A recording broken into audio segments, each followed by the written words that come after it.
올해는 유독 태풍이 많이 오는 것 같습니다. 저야 홍콩 생활을 길게 경험하지 않았으니 아직 판단하기는 이르지만 강우량으로 인한 블랙 시그널로 사회가 잠시 정지되는 모습을 올해 처음 경험했습니다. 뿐만 아니라 타이푼 시그널로 인하여 교회에 모이지 못하는 일도요 올해 여러 번 겪었습니다. 우리가 창립 기념주일을 조금 미룬 것도 태풍의 영향입니다. 그런데 아직도 끝나지 않았습니다. 이번 주일에도요 창립 기념주일을 준비하면서 태풍이 다가온다는 소식에 혹시나 이번 주에 우리가 모이지 못하면 어떡하나 라고 고민하고 기도하기도 하였습니다. 그래도 하나님께서 우리에게 모일 수 있는 시간을 허락해 주셔서 오늘 우리가 이렇게 함께 모여서요 우리의 출발점을 바라보면서 함께 기도하고 있습니다. 최근 들어서요 태풍이 자주 발생하는 것 같습니다. 이렇게 자주 발생하고 강해지는 이유는 바닷물이 점점 뜨거워지고 있기 때문이라고 설명합니다. 바닷물의 온도가 올라가다 보니 태풍이 더 많이 발생하고 태풍도 더 강하고 커지게 된다라고 합니다. 제가 올여름 교인들에게 자주 듣는 말 중 하나는 홍콩이 이전에는 이렇지는 않았습니다 라는 말입니다. 태풍도 더 잦아지고요. 태풍뿐만 아니라 기온도 그리고 여름 이 더운 날씨뿐만 아니라 겨울 날씨도 이전과는 조금 다릅니다라는 이야기를 자주 들었습니다. 바닷물의 온도가 상승하다 보니 이런 여러 가지 문제점들이 나타나는데 이러한 모습들이 우리의 생활을 좋은 방향으로 바꿔줬으면 좀 좋겠는데 좋은 방향보다는 조금 불편한 방향으로 이끄는 것 같습니다. 더욱 혹독한 더위, 더욱 혹독한 추위 그리고 우리의 생활을 어렵게 만들 정도의 많은 비와 강한 태풍 우리의 삶을 괴롭히는 것들이 점점 늘어납니다. 이렇게 수온이 높아지고 기온이 높아지면요 우리 생활뿐만 아니라 지구 공동체의 생활이 점점 어려워질 것입니다. 그래서 오늘날 우리들의 과제는요 뜨거워지는 바다, 뜨거워지는 공기를 식히는 것입니다. 바다와 공기를 뜨겁게 하는 요인은요 이산화탄소를 비롯한 온실가스라고 합니다. 사실 온실가스는 현대사회가요 열심히 살고 있다는 증거입니다. 산업을 발전시키기 위해서 또 우리의 삶을 유지하기 위해서 우리는 열심히 일했고요. 그 결과 공장과 발전소, 자동차에서 날마다 뜨거운 것들이 뿜어져 나옵니다. 문제는 그러한 결과물들이 지구를 망가뜨린다는 겁니다. 이 뜨거운 지구를 지키기 위해서 공장과 발전소, 자동차 운행 중단해야 합니다. 그렇게 이야기하기에는 우리가 현실적으로 이것을 중단할 수는 없습니다. 이것들이 중단되면 우리의 삶도 중단되기 때문입니다. 그렇다고 지구를 지키는 일을 포기할 수도 없습니다. 최소한 지금 우리가 사용하고 있는 것보다 덜 사용함으로써 공장과 발전소, 자동차의 운행을 조금이라도 줄여가야 합니다. 간단하게 이야기하면요, 온실가스 배출을 조금씩은 줄여가야 한다는 뜻입니다. 이미 세계 주요 국가들이 온실가스 감축을 약속하고요, 그 계획을 실천하고 있습니다. 그리고 그 실천을 잘 하고 있는 나라들도 참 많습니다. 한국은 어떨까요? 한국도 상당히 많은 온실가스를 배출하는 나라 중 하나입니다. 그리고 우리가 지금 살고 있는 홍콩은요, 홍콩은 의외로 온실가스의 배출량이 상당히 적은 나라 중 하나입니다. 왜냐면요, 홍콩은 제조업 산업의 비중이 낮기 때문입니다. 반면에 한국은 세계에서 온실가스 배출을 손꼽을 수 있이 많이 배출하는 나라입니다.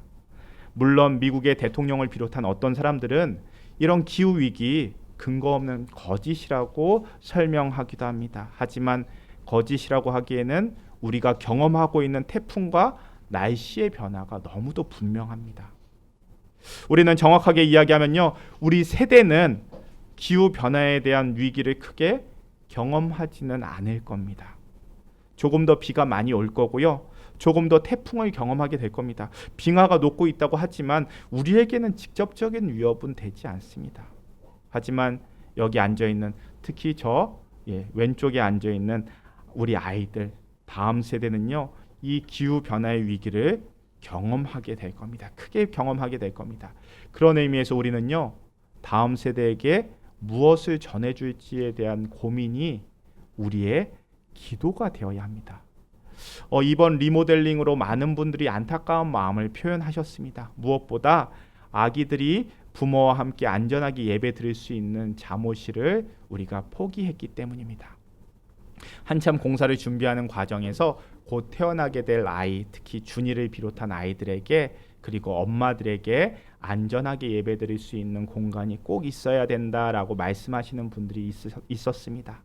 다음 세대를 키워내는 것이 교회의 생명이기 때문입니다.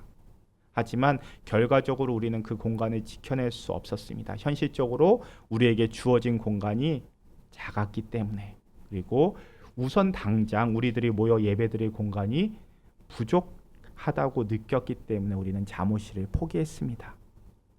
이것이 우리가 살아가는, 우리가 마주하는 어려움인 것 같습니다. 지금 우리의 생존, 그리고 다음 세대를 키워내는 일, 지금과 미래 두 가치를 양립하기에는 우리가 가진 것이 부족합니다. 다음 세대에게 먹고 사는 것을 해결해 준다는 명목하에 경제를 발전시키고 지금 먹고 사는 것을 위해서 다음 세대의 먹거리를 지금으로 가져오는 선택일 수도 있습니다. 우리의 모습은요, 지금이 없다면 미래도 없다라는 염려에 대한 선택일 수 있습니다. 그런 의미에서 우리는요, 오늘 창립기념주일을 맞이해서 교회 생일을 맞이해서 우리가 가진 것 가운데 다음 세대에게 줄 수 있는 것이 무엇일까를 고민해야 합니다. 먼저는 기도겠죠. 우리는 지금 우리 아이들에게 그리고 아기들에게 해줄 수 있는 여건이 상당히 제한되어 있습니다. 하지만 잊을 수는 없습니다. 우리는 다음 세대가 준이가 예배에 집중할 수 있도록 무엇을 해줄 수 있는가, 그리고 준이와 같은 다음 세대에게 전해주어야 하는 것이 무엇일까, 이것이 언제나 교회의 고민이고 기도가 될 수밖에 없습니다. 그런 고민을 갖고 오늘은 우리 계속해서 10계명을 살펴볼 것입니다. 오늘 우리가 살펴볼 계명은요, 출애굽기 20장 7절과 8절에 담겨 있습니다. 우리 7절과 8절 말씀 함께 읽겠습니다. 너는 내 하나님 여호와의 이름을 망령되게 부르지 말라. 여호와는 그의 이름을 망령되게 부르는 자를 죄 없다 하지 아니하리라. 안식일을 기억하여 거룩하게 지키라. 자, 오늘 본문에서는요, 세 번째 계명과 네 번째 계명이 나옵니다. 두 계명 가운데 우리는 네 번째 계명에 먼저 집중할 겁니다. 네 번째 계명은요, 제4계명은요, 안식일을 기억하여 거룩하게 지키라라는 겁니다. 안식일을 기억하고 그날을 거룩하게 지키라고 말씀하십니다. 안식일은요, 말 그대로 쉬는 날입니다. 문자적으로 해석한다면요, 안식일 쉬는 날을 꼭 기억해서 그날은 꼭 쉬어라라고 번역할 수도 있습니다. 일하는 날과 구별해서 꼭 쉬는 날을 삼아서 쉬어라라는 말씀입니다. 일할 날만 생각하고 어떻게 일을 하면 잘할까 생각하지 말고 쉬어야 할 날을 기억하고 그 쉬는 날에는 반드시 쉬어라라는 말씀입니다. 이어지는 9절과 10절에서는요, 안식일을 지키는 방법에 대해서 말씀해 주십니다. 9절과 10절 함께 읽겠습니다. 엿새 동안은 힘써 내 모든 일을 행할 것이나 일곱째 날은 내 하나님 여호와의 안식일인즉 너나 내 아들이나 내 딸이나 내 남종이나 내 여종이나 내 가축이나 내 문 안에 머무는 객이라도 아무 일도 하지 말라. 자, 말씀 그대로 읽는다면요, 한 주간 살면서 6일 동안 열심히 일하고 그리고 하루는 아무것도 하지 말라 라고 말씀하십니다. 나뿐만 아니라 자녀들도요, 함께 일하는 사람들도요, 심지어는 머무는 객까지도, 손님까지도 쉴 수 있게 하라는 말씀입니다. 자, 이 말씀을 듣고 우리 교육부 아이들이 이야기합니다. 엄마, 10계명에서 주일에는 쉬라고 하나님께서 말씀하셨으니 나 오늘 공부 안 할 겁니다. 맞는 말일까요? 맞죠? 그런데 반만 맞습니다. 하나님께서 쉬는 날을 정해주시는 것은 일한 날과 쉬는 날 구별하라는 겁니다. 그렇죠? 그러니까 구별해서 하루를 지켜내라는 겁니다. 세상 일과 구별되는 하나님 생각하고 하나님 바라보는 하루를 지켜내라. 구별해서 지켜내라는 겁니다. 우리 10계명 앞에 계명 기억나시죠? 지난주에 봤던 첫 번째, 두 번째 계명 우리 기억나시죠? 첫 번째는요, 너는 나 외에는 다른 신들을 내게 두지 말라. 두 번째는요, 너를 위하여 새긴 우상 만들지 말라. 이 계명들을 한 줄로 요약하면 뭡니까? 하나님 바라보라는 겁니다. 나를 봐라. 너를 하나님의 백성으로 삼아주시고 너를 건져주시고 구원하시고 너를 지금의 이 모습까지 이끌어주신 그 하나님 바라보라는 겁니다. 심지어는요, 하나님께서 어떻게까지 표현하시냐면요, 우리 이어지는 말씀, 출애굽기 말씀 함께 읽어볼까요? 너는 다른 신에게 절하지 말라. 여호와는 질투라. 이름하는 질투의 하나님이라. 한 절 더 읽어볼까요? 만군의 여호와가 이같이 말하노라. 내가 시온을 위하여 크게 질투하며 그를 위하여 크게 분노함으로 질투하노라. 하나님 스스로 질투하시는 하나님이라고 말씀하십니다. 그러니까 하나님은요, 우리들이 하나님을 바라보기를 원하시는 겁니다. 그런데 하나님이 이야기하는 질투는요, 우리가 이야기하는 질투랑은 조금 다릅니다. 넌 나만 봐야 해 라는 질투가 아니고요, 하나님께서 이야기하시는 질투는 우리가 하나님과의 관계를 온전하게 유지하기를 원하시는 겁니다. 그날을 쉬기라고 정하신 이유가 무엇이겠습니까? 하나님과 나 사이에 일이, 공부가, 먹고 사는 일이 끼어들지 않게 하라는 겁니다. 그러니까요, 하나님 질투는요, 그 사이에 무언가 끼어들지 않기를 바라는 겁니다. 이스라엘이 하나님의 도우심으로 가나안 땅에 정착하게 되니 이스라엘에게 고민이 듭니다. 이제 우리는 뭐 먹고 살아야 할까? 젖과 꿀이 흐르는 땅에 왔으니 농사를 지어야 하겠죠. 그 이전까지는요, 애굽의 노예였습니다. 노예는요, 자신이 무엇을 할지 고민하지 않습니다. 시키는 대로 합니다. 그런 이스라엘이요, 이제 가나안 땅에 정착해서 젖과 꿀이 흐르는 땅에 정착해서 농사를 짓습니다. 농사가 잘 되었을까요? 아니요. 농사 짓는 것 생각보다 정말 어렵습니다.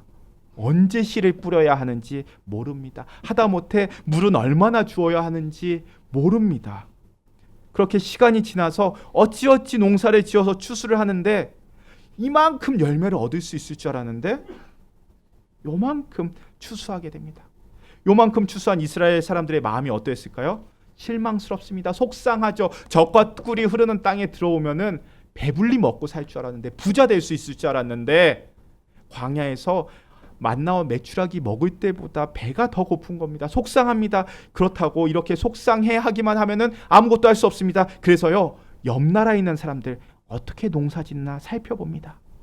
그런데 저 옆 나라는요, 같은 땅에서 농사를 짓는데 이렇게 많은 추수를 얻는 겁니다. 그래서 물어봅니다.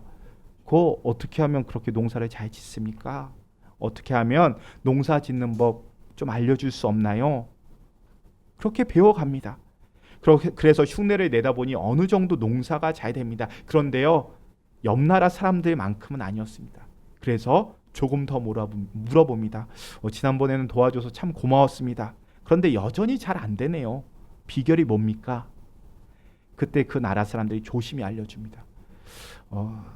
농사라는 것은 말이죠, 원래는 하늘과 땅이 짓는다고 했습니다. 사람이 아무리 열심히 하면 뭐합니까? 하늘에서 비를 내려줘야 작물이 자라고 땅이 도와줘야 열매가 늘어납니다. 그래서 우리는요, 비밀인데 비의 신인 바알 신한테 제사를 드립니다. 그리고 땅의 신인 아세라에게 제사를 드립니다. 한번 해보세요. 농사 기가 막힙니다. 그 말에 농사 짓는 이스라엘 사람들의 마음이 혹합니다. 그래서요, 바알과 아세라라는 우상을 섬기게 됩니다. 하나님의 질투는요, 그렇게 하나님과 하나님 자녀 사이에 무언가 끼어들어오는 것을 싫어하시는 질투입니다. 우리가 엄마 아빠 왜 좋아합니까? 반대로 여쭤볼까요? 우리 부모님들, 자녀분들 왜 사랑하십니까? 그냥이요. 이유가 어디 있습니까? 그냥 예쁜 겁니다. 우리 아들이 코가 오똑해서? 우리 딸은 눈이 커서? 아니요. 내 자식이니까 예쁜 겁니다. 하나님 마음이 그러합니다. 그래서요, 하나님은요, 나를 보고 싶어 합니다. 반대로요, 하나님은 나와 하나님 사이에 누군가를 끼어 넣는 거 싫어하십니다. 질투하십니다. 욥기 책을 보면요, 욥기 1장에서 하나님께서 욥을 너무나도 자랑스러워하십니다. 그래서 하나님께서 뭐라고 말씀하시냐면요, 내가 욥과 같이 온전하고 정직하며 하나님을 경외하며 악에서 떠난 사람 못 봤다 이야기하십니다. 욥의 순전한 믿음을 칭찬하시는 겁니다. 그때 그 이야기를 듣던 사탄이 뭐라고 이야기합니까?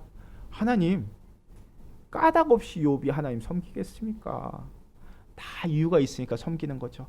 그래서 이렇게 이야기합니다. 우리 욥기 1장 9절 10절 말씀 함께 읽어볼까요? 사탄이 여호와께 대답하여 이르되 욥이 어찌 까닭 없이 하나님을 경외하리이까? 주께서 그와 그의 집과 그의 모든 소유물을 울타리로 두르심 때문이 아니니까. 주께서 그의 손으로 하는 바를 복되게 하사 그의 소유물이 땅에 넘치게 하셨음이니이다. 사탄이 말합니다. 욥이 지금 복받아서 울타리에 복이 넘쳐나기 때문에 하나님 섬기는 거죠. 하나님 이 복 받지 않았다면은 욥도 하나님 떠날 겁니다. 지금 사탄이 하는 말이 무엇입니까? 까닭 없이 하나님 경외하지 않는다고. 까닭 있는 신앙입니다. 이유가 있는 신앙입니다. 이야기합니다. 하나님 믿는 이유가요, 물질에 있고 복에 있다는 겁니다. 자녀가 잘 되니까 하나님 믿는 거죠. 그거 아니면 하나님 안 믿을 겁니다. 이야기하는 겁니다. 그러자 하나님께서 어떻게 하십니까? 욥에 있는 모든 재물들 다 거두어가도 괜찮다. 자녀들도 하루아침에 사탄이 가져가도 내버려 두십니다. 그런데 그런 경험을 하고 나니 욥이 뭐라고 고백합니까? 1장 21절 22절 함께 읽겠습니다. 이르되 내가 모태에서 알몸으로 나왔사온즉 또한 알몸이 그리로 돌아가올지라도 주시니도 여호와시오 거두시니도 여호와시오니 여호와의 이름이 찬송을 받을지이다 하고 이 모든 일에 욥이 범죄하지 아니하고 하나님을 향하여 원망하지 아니하니. 욥의 믿음은요, 까닭이 있는 신앙, 이유가 있는 신앙이 아니었습니다. 까닭 없는 신앙, 이유 없는 신앙이었습니다. 그래서 하나님께서 이 욥을 기뻐하십니다. 물질 때문에 믿는 줄 알았는데 사탄이 물질을 빼앗아가도 그래도 하나님을 믿는 겁니다. 자녀의 성공을 위해서 하나님 믿는 줄 알았는데 자녀를 거두어가도 욥은 그 입으로 하나님을 찬양합니다. 원망하지 않습니다. 우리가 신앙생활하면서요, 하나님 자체가 좋고 하나님 자체가 목적이 되어야 하는데 우리가 하나님을 수단으로 여길 때가 있습니다. 그렇게 하나님이 수단이 되면요, 그 순간 하나님이 우상 숭배가 됩니다. 하나님과 나 사이에 무언가를 건강, 물질, 자녀 끼워 넣을 때 그거 우상 숭배됩니다. 하나님은요, 그거 질투하신다고 말씀하시는 겁니다. 질투하시는 하나님이라는 이 질투라는 단어 원어로 보면요, 열정, 열심이라는 뜻 갖고 있습니다. 하나님은요, 우리를 향해서 열정과 열심을 내는 분이라는 겁니다. 그러면서 동시에 우리에게 하나님을 향한 열정과 열심을 요구하십니다. 여러분, 질투하는 것은 왜 질투하니까요? 왜 질투할까요? 사랑하니까 질투할까요? 미워하니까 질투할까요? 사랑하니까 질투하는 겁니다. 그러니까 질투는 사랑으로부터 출발합니다. 하나님은 우리를 사랑하시는 일에 열정과 열심을 가지고 있다는 겁니다. 그런데 이 질투가 언제 드러나게 되느냐? 하나님만을 섬기겠다고 약속한 사람이 그 약속을 어겼을 때 하나님의 질투가 나타나는 겁니다. 질투하시는 하나님을 다른 말로 번역하면요, 자신의 권리를 찾으시는 하나님이라고 번역할 수 있습니다. 하나님은요, 하나님이 받아야 할 사랑, 섬김, 경배, 다른 우상에게 뺏기시는 분이 아닙니다. 우리 하나님이요, 그렇게 만만한 분 아닙니다. 그냥 하나님은요, 사랑이 많으니까 내가 적당히 세상 가운데 다른 우상 섬기다가 다른 신들 섬기다가 하나님도 적당히 섬기면은 나 사랑하시겠지, 아니라는 겁니다. 하나님은요, 절대로 하나님이 받으셔야 할 영광과 사랑을 다른 것들에게 뺏기지 않으십니다. 그런데 그 하나님의 질투 우리와 같지는 않다라고 이야기합니다. 너는 나만 봐야 돼, 나만 아닙니다. 그저 우리가 하나님을 생각하고 하나님께 예배드리는 그날을 구별하라고 말씀하시는 겁니다. 그렇게 그날을 구별하라는 것이 하나님께서 우리에게 요구하시는 질투입니다. 그래서요, 하나님에 대한 마지막 계명, 10계명 10가지 계명 중에서 하나님에 대한 게 4개죠. 그래서 4번째 계명 무엇라고 이야기합니까? 안식일을 기억하여 행해라. 이 계명이 하나님을 기억하는 삶을 살아라라는 뜻입니다. 그런데요, 그대로 하나님을 4번째 계명이 하나님을 기억하는 삶을 살아라라고 쓰였다면요, 우리는요, 신압으로 조금씩 우리가 의식하지 못하는 채 하나님을 잊어갈 겁니다. 왜요? 사실 우리 바쁘지 않습니까? 세상에서 살아가는데 신경 써야 할 일들이 얼마나 많은데요. 교회에 앉아 있어도 예배 중간중간에 일과 관련된 메시지가 계속해서 오고요. 또 우리 자녀들이 내일 시험인데 이런 생각이 끊이지 않는 것, 우리의 삶의 모습이기 때문입니다. 그래서 하나님은요, 일주일 중에 하루는 이 모든 일 내려놓고 완전히 해방돼서 살아가라 말씀하십니다. 쉬는 것에 강조점이 있는 건 아닙니다. 안식일을 지킨다는 것은요, 그날을 구별하라는 겁니다. 그래서 출애굽기 20장 10절을 보면요, 뭐라고 이야기하냐면요, 일곱째 날은 내 하나님 여호와의 안식일인즉 너나 내 아들이나 내 딸이나 내 남종이나 내 여종이나 내 가축이나 내 문 안에 머무는 객이라 할지라도 아무 일도 하지 말라. 처음 시작 어떻게 이야기합니까? 안식일은요, 내 하나님 여호와의 안식일이라고 말씀하십니다. 안식일은요, 사람의 안식일이 아니라 내 하나님 여호와의 안식일입니다. 하나님도 쉬셨습니다. 또 안식일은 하나님이 구별해서 하나님께서 세우신 날입니다. 십계명은요, 또 이 출애굽기에만 기록되어 있는 것이 아니라 신명기에도 기록되어 있습니다. 신명기 5장 12절부터 15절이 이 4계명에 대한 내용인데요. 거기에서 우리가 안식일을 지켜야 하는 이유를 더 구체적으로 한 가지 더 추가해서 이야기해 줍니다. 우리 신명기 말씀도 함께 읽겠습니다. 너는 기억하라. 내가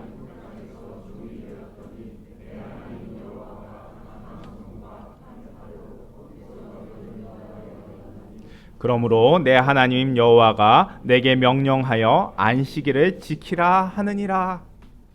이스라엘 민족은요, 애굽에서 노예로 살면서 쉬지 못하고 고통스럽게 살았습니다. 그리고 그것 때문에 하나님께 부르짖었고요, 하나님은 그 부르짖음에 응답하셔서 이스라엘 구원하셨습니다. 그 하나님 기억하라는 겁니다. 안식일을 기억하라는 말은요, 쉬라는 거에 방점이 있는 게 아니라 구별해서 하나님 기억하는 날로 삼으라는 겁니다. 쉬는 거 부수적인 것입니다. 안식일을 기억하여 지키라는 것은 하나님 보라는 겁니다. 회사에 나가면서, 가게에서 일하면서, 학교에서 공부하면서 우리의 마음을 하나님께 드리기에는요, 우리가 너무 연약합니다. 그러니 하루 쉬면서 구별하여서 하루를 지키면서 그 시간 가운데 하나님 기억하고 하나님 잊어버리지 말라는 겁니다. 예배 받으시는 것을 좋아하시고 기뻐하시는 그 하나님 기억하라는 겁니다. 우리 2주 전에요, 집중 기도의 시간에 초막절에 대해서 함께 살펴봤습니다. 초막절 뭡니까? 초막절은요, 이스라엘 사람들이 초막, 그러니까 텐트 치고 지내는 명절입니다. 이스라엘에게는요, 추석만큼 큰 절기가 바로 초막절입니다. 그리고요, 시기도 우리랑 비슷합니다. 요 추석 때쯤입니다. 이스라엘 사람들이요, 이맘때쯤에 초막을 칩니다. 좋은 집 놔두고요, 마당에 나와서 텐트 칩니다. 그곳에서 사람들이, 가족들이 함께 모여서 생활합니다. 먼저는 예배 드리겠죠. 그리고 오늘 우리의 모습처럼 예배 드리고요, 그 텐트에서 일주일을 생활합니다. 일주일을 보내려니 밥도 먹어야겠죠. 이때 무교병, 그러니까 누룩 없는 빵, 발효시키지 않는 빵을 먹습니다. 왜요? 출애굽하는데 시간이 어디 있습니까? 발효시킬 시간이 어디 있습니까? 그래서 그 무교병을 먹는 겁니다. 그러면 아이들이 이야기하겠죠. 아빠, 이 빵 맛없어요. 질겨요. 그러면은 부모님이 이야기해 줍니다. 이 빵은 우리 조상들이 하나님의 도우심으로 광야에서 먹던 빵이란다. 하나님께서 우리를 종되었던 애굽에서 구원해 주셨단다. 그렇게 애굽을 탈출하는데 애굽 병사들이 우리를 또 잡으러 오는 거야. 그때 하나님께서 어떻게 하신 줄 아니? 하나님께서 홍해라는 바다를 쫙 갈라서 물을 벽같이 만들어서 걸어서 바다를 건널 수 있게 해주셨단다. 그때 애굽 사람들은 마차 타고 우리를 따라왔어. 그런데 하나님께서 이스라엘 사람들이 바다를 다 건너자 바다의 길을 없애셨단다. 그러자 우리 조상들의 뒤쫓던 애굽 사람들 다 그 바닷물에 빠지게 되었어. 하나님 대단하시지? 뿐만 아니라 광야에서는 사막이야. 사막에서 생활할 때 어떻게 살 수 있겠니? 하나님께서 낮에는 구름으로 기둥을 만드셔서 우리를 햇볕에 상하지 않게 해주셨고, 밤에는 춥겠지. 밤에는 불로 기둥을 만드셔서 우리 인도해 주셨단다. 우리 하나님 대단하시지 않니? 그 하나님이 아빠 엄마의 하나님이고 너의 하나님이란다. 이 모습이 시간을 구별하는 것, 하나님을 기억하고 다음 세대가 하나님을 기억할 수 있도록 전해주는 교회 모습입니다. 안식일을 지킨다는 것은요, 주일 지킨다는 것은요, 쉬는 것에 초점 맞추면 안 됩니다. 하나님께서 이스라엘에게 주시고 싶었던 마음, 내가 너희들 이렇게 사랑하는 줄 알지? 그러니 주일만큼은 너희 손에 쥐고 있는 것 힘 좀 빼고 잠깐 내려놓고 함께 사랑하지 않겠니? 내가 너희들 사랑하는 거 알지? 너희도 나 사랑해주면 안 되겠니? 나 사랑하는 거 어렵지 않아? 네 옆에 있는 사람 사랑해 주는 거야. 너희와 함께 어울려서 사랑 나누는 거야. 그것이 바로 예배의 모습이고 교회의 모습입니다. 이 내용을 담고 있는 게 십계명의 네 번째 계명, 안식일을 기억하여 지키라는 계명입니다.